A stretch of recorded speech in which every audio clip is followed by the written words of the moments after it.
Welcome back to the inner peace. मैं हूं माया विश्वन और आज है हम 12th day of magic practice में, जो है the magical people who made a difference.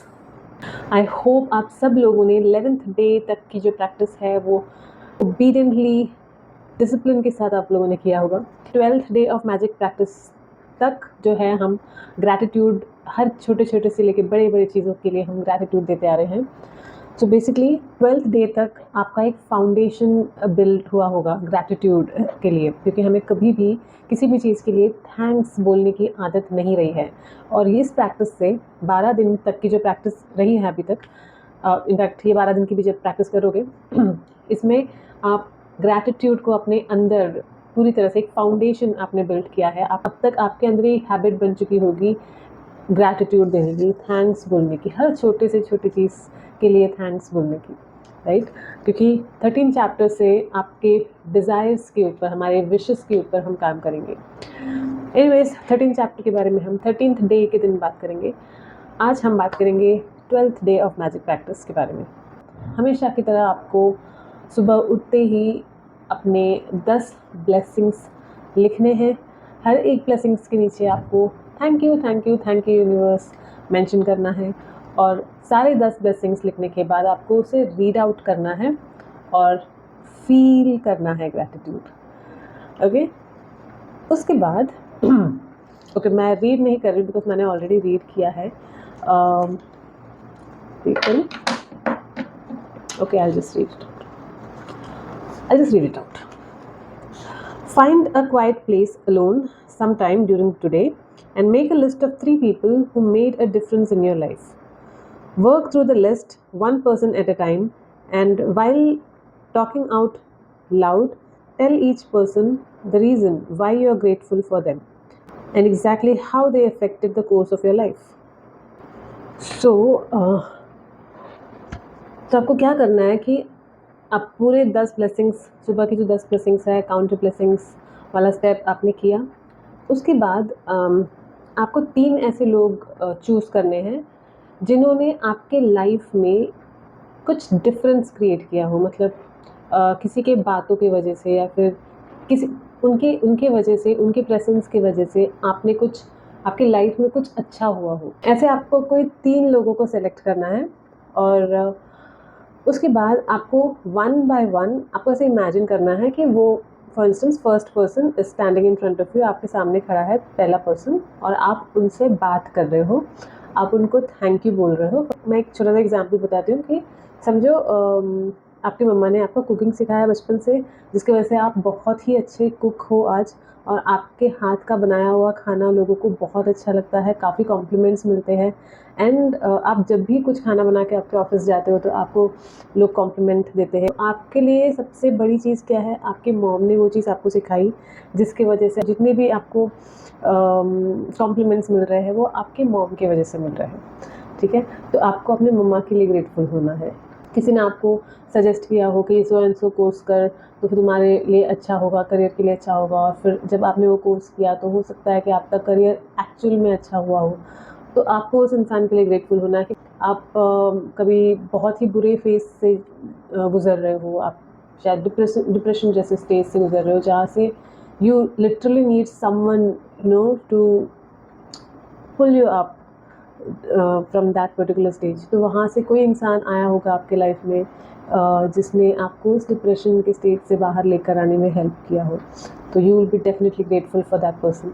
सो ऐसे आपके लाइफ को एकदम चेंज करने वाला कोई इंसान, लाइफ के कोर्स को चेंज करने वाला कोई इंसान आपकी लाइफ में होगा। तो ऐसे कोई 3 लोगों को आपको चूज़ करना है, और उनको आपके सामने, आपको इमेजिन करना है कि वो आपके सामने खड़े हैं, और आपको उनको बोलना है, आपको अपना ग्रेटफुलनेस उनको पूरा एक्सप्लेन करना है कि ये चीज़ मेरे साथ हुई, उस वक्त आपकी वजह से हुई है, और अगर आप नहीं होते तो मैं ये सब चीज़ नहीं कर पाती। आई एम रियली ग्रेटफुल कि आप मेरे लाइफ में आए, आपने मुझे रास्ता दिखाया। तो इस तरह से आपको वो दिल से आपको फील करके आपको बोलना है। ऐसे आपको तीनों, जो भी आप 3 लोग चूज़ कर रहे हो, ऐसे तीनों लोगों को आपको इमेजिन करके आपको उनसे बोलना है, ठीक है? अगर आप कंफर्टेबल नहीं हैं बोलने में, मतलब ज़ोर से बोलने में, बात करने में आप कंफर्टेबल नहीं हो, आपके घर में बहुत सारे लोग हैं तो आप उनके सामने ये सब चीज़ें नहीं कर पाओगे, तो कोई बात नहीं, आप लेटर लिख सकते हो। आप एक डायरी लिखो, जिस भी डायरी में आप अपना ग्रैटिट्यूड लिखते हो आप उसी में ही ये चीज़ भी लिख सकते हो।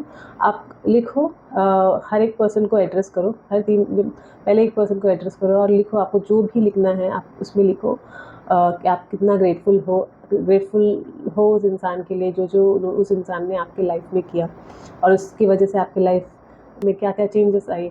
ऑब्वियसली पॉजिटिव चेंजेस आए तब जाके आप ग्रेटफुल हो। तो वो सारी चीज़ें आपको लिखनी है और आपको ग्रैटिट्यूड आपको पे करना है। ये सब आपको लेटर में लिटरली मेंशन करना है। ऐसे तीनों पर्सन्स के बारे में आपको लेटर लिखना है, उनको एड्रेस करके। ठीक है, तो ये मैंने 2 ऑप्शन बता दिए, आप बोल के भी कर सकते हो, आप लेटर लिख कर भी कर सकते हो। मैं आपको एक एग्जांपल बताती हूँ मेरे ही लाइफ की। I used to be a person जो बहुत I won't say people pleasing, लेकिन मैं कभी नो नहीं बोल पाती थी क्योंकि मैं ये सोचती कि नहीं यार उसे बुरा लग गया तो मैं नहीं चाहती थी कि उनको कभी बुरा लगे। इवन दो मैं बहुत सफ़र कर रही हूँ अंदर से, but I am not letting other people know कि यार मुझे बुरा लग रहा है, बट उनको बुरा नहीं लगना चाहिए। वो एक मेंटालिटी रहता था मेरा हमेशा से। It means I never knew कि वो एक लैक ऑफ सेल्फ लव वाला सिचुएशन में थी मैं। मुझे नहीं पता था वो सब सेल्फ लव ये वो, आई नेवर अंडरस्टूड, मतलब पता ही नहीं था, कोई बताने वाला ही नहीं था।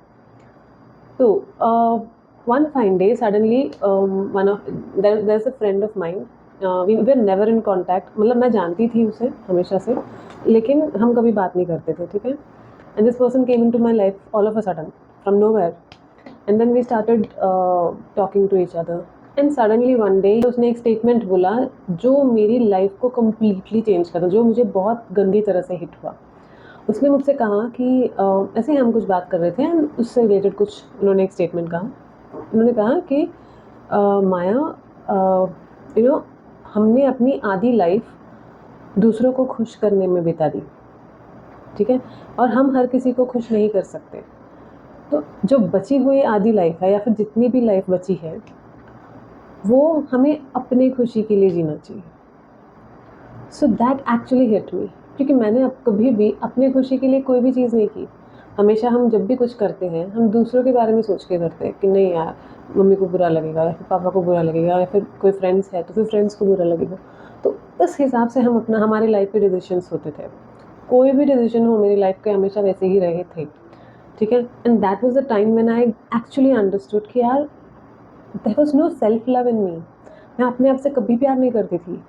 दैट वाज द रीज़न कि मैं हमेशा प्रायोरिटी दूसरों को देती थी और अपने आप को कम प्रायोरिटी रखती थी, ठीक है। But once I heard this particular statement from this person, I this मैं ये नहीं कह रही कि जिस दिन उसने ये बात बोली द नेक्स्ट डे से मैं एकदम से नहीं, मतलब ऑब्वियसली उसको टाइम लगता है, पहले तो वो डाइजेस्ट होता नहीं है। इनिशियली जब भी हम सुनते हैं तो थोड़ा सा ट्रिगर होता है, तो वो ट्रिगर डेफिनेटली मुझे हुआ, बट धीरे धीरे I started taking steps for my self, I started loving my self, and now मैं बोलूँगी कि आज मैं ब्लंटली नो बोलती हूँ। मुझे जो चीज़ नहीं करनी है मैं नहीं करती हूँ, नो मैटर वॉट कि लोगों को पसंद आए नहीं पसंद आए। सबसे पहले आई हैव टू चेक कि मेरी इमोशंस को मुझे चेक करना है, मेरी फीलिंग्स को मुझे चेक करना है कि whether I am feeling good और not, because that is more important. You are a divine being, आपको भगवान ने बनाया है। आप अगर अपने आप को, मतलब भगवान का बनाया हुआ एक क्रिएशन हो आप उस क्रिएशन को बिल्कुल भी रिस्पेक्ट नहीं करोगे by not loving that creation, आप इस क्रिएशन को लव नहीं करोगे तो you are actually disrespecting that almighty जिसने ये क्रिएट किया है, जिसने आपको क्रिएट किया है।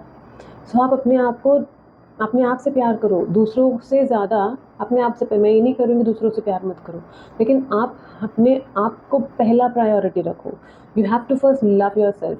I'll tell you one more thing. हम हमेशा सोचते हैं कि यार ये मुझसे प्यार नहीं करता है, फिर वो मुझसे प्यार नहीं करती, वो मुझसे ज़्यादा प्यार नहीं करता। लोग आपके साथ वैसे ही बिहेव करेंगे जैसा आप अपने खुद के साथ बिहेव करोगे। So if you want people to respect you, love you, you will have to love and respect yourself first. So अपने ये मैं हमेशा जो बोलती हूँ ना कि एनर्जी है, हर चीज़ एनर्जी है। तो अगर तुम दूसरों को ब्लेम मत करो कि यार वो तुम्हारी रिस्पेक्ट नहीं कर रहा या फिर वो तुमसे प्यार नहीं कर रहा। वो इसलिए नहीं कर रहा बिकॉज तुम खुद से नहीं कर रहे हो। It's a mirror effect. तुम अगर अपने आप को जितना वैल्यू दोगे, लोग तुम्हें उतना ही वैल्यू देंगे। अगर तुम अपने आप को बिल्कुल ही गिरा दोगे, तुम बिल्कुल ही लो रखोगे, हमेशा अपने आप को दबा के रखोगे या बाकी लोगों को एकदम पेडिस्टल में चढ़ा के रखोगे, तो लोग भी तुम्हें उसी तरह से देखेंगे। तुमको कभी वो वैल्यू नहीं देंगे जो तुम डिज़र्व करते हो, क्योंकि तुम्हें अपने आप को वो वैल्यू देनी पड़ेगी जो तुम डिज़र्व करते हो। ठीक है? तो अनलेस एंड अनटिल तुम अपने आप को रिस्पेक्ट नहीं करोगे, अपने आप से प्यार नहीं करोगे, डोंट एक्सपेक्ट कि लोग आपसे प्यार करेंगे। So next time when you feel, आपको अंदर ऐसे फीलिंग आती है ना कि यार ये इंसान मुझसे प्यार नहीं करता या फिर ये इंसान मुझसे रिस्पेक्ट नहीं करता, अपने अंदर झाँक कर देखो। Do you love yourself? Do you respect yourself? तो work on yourself first. ठीक है? तो हमें कभी किसी पे ब्लेम करने की ज़रूरत नहीं पड़ेगी। द मोमेंट आप दूसरों को ब्लेम करना स्टार्ट करोगे ना, हमेशा यू विल नो कि यार नहीं यार, मुझे अपने अंदर काम करना है। It is not that persons mistake, it is my mistake. मुझे अपने पे काम करना है। ये सेल्फ लव का डेफिनेटली टॉपिक नहीं है। सेल्फ लव मेरे लिए ये टॉपिक डेफिनेटली था बिकॉज मुझे ये सेल्फ लव करना सिखाया उस इंसान ने। So I am very grateful for that person and I always wish all the happiness for that person. मतलब मैं हमेशा प्रे करती हूँ उस इंसान के लिए कि उसकी लाइफ में हमेशा खुशियाँ रहे, हमेशा खुश रहे। वो दिल से आता है ये चीज़, बिकॉज ये जो चीज़ उसने मुझे सिखाई है ना, वो मेरे लिए बहुत ज़्यादा ज़रूरी है और हर किसी के लिए बहुत ज़्यादा ज़रूरी है। The moment you will start loving yourself, you will see changes in your life happening miraculously. ये बहुत ही इंपॉर्टेंट चैप्टर था, इसके ऊपर मैं डेफिनेटली एक वीडियो बनाऊंगी। अगर आपको चाहिए इसके ऊपर वीडियो तो प्लीज़ मुझे कमेंट सेक्शन में बताएं। ठीक है? ये थोड़ा सा आउट ऑफ ट्रैक हो गया है, बट मुझे ये बोलना ज़रूरी था सो दैट अगर आपको समझ नहीं आ रहा है ये एक्सरसाइज कैसे है, तो मुझे लगा कि मैं अपना एग्जाम्पल बता दूँ तो आपके लिए थोड़ा सा क्लियर हो जाएगा। ठीक है? सो आई होप आपको समझ आया हो कि आपको कैसे, मतलब क्या है ये exercise all about. You have to choose 3 people. आपको 3 लोगों को चूज़ करना है जिन्होंने आपकी लाइफ में एक डिफरेंस क्रिएट किया हो। ठीक है? और उनके बारे में आपको हर एक इंसान के बारे में, मतलब हर एक इंसान से आपको ऐसे इमेजिन करना है, या तो आपको उन्हें इमेजिन करके उनसे बात करनी है कि thank you so and so person, आपकी वजह से मेरी लाइफ में ये चेंजेस हुआ and I am really very grateful for you. और उनके बारे में अच्छी अच्छी चीज़ें आपको बोलनी, जैसे आप वो सामने खड़े हो तो आप क्या क्या बोलोगे उनको, अच्छी अच्छी बातें उनसे जो जो करोगे आप वो सब करो। ठीक है? नहीं आप बात करने में कंफर्टेबल नहीं हो, घर में बहुत सारे लोग हैं, आप कंफर्टेबल नहीं हो बोलने के लिए, तो आप लेटर लिखो। आप एड्रेस करो ऐसे कि आप उस इंसान को लेटर लिख रहे हो और वो सारी चीज़ें आपके दिल से जो भी चीज़ें उनके लिए अच्छी अच्छी चीज़ें आ रही है वो सारी चीज़ें आप लिख लो लेटर में। And you have to be grateful for that person. आपको थैंक यू बोलना है, ग्रेटफुल मतलब ग्रेटफुलनेस दिखाना है बेसिकली जब आप लेटर लिख रहे हो या फिर बात कर रहे हो। Okay, so this is today's practice. And रात को सोते वक्त आपको अपना मैजिक रॉक लेना है और पूरे दिन में जो कुछ भी अच्छा हुआ उसके लिए आपको थैंक यू बोलना है यूनिवर्स को और फिर सो जाना है। ठीक है? सो ये है आज की प्रैक्टिस। आई होप आपको ये प्रैक्टिस समझ आई हो। तो कल हम मिलते हैं हमारे 13th day of magic practice में, जो कि होगी आपकी मैनिफेस्टेशंस से रिलेटेड, आपके विशेस, आपके डिज़ायर्स से रिलेटेड। सो आपकी जो भी विशेस है वो सब पहले से सोच के रखो क्या क्या विशेस आपको लिखनी है। तो मिलते हैं हम अपने 13th day of magic practice में। तब तक stay blessed and keep manifesting. Bye bye.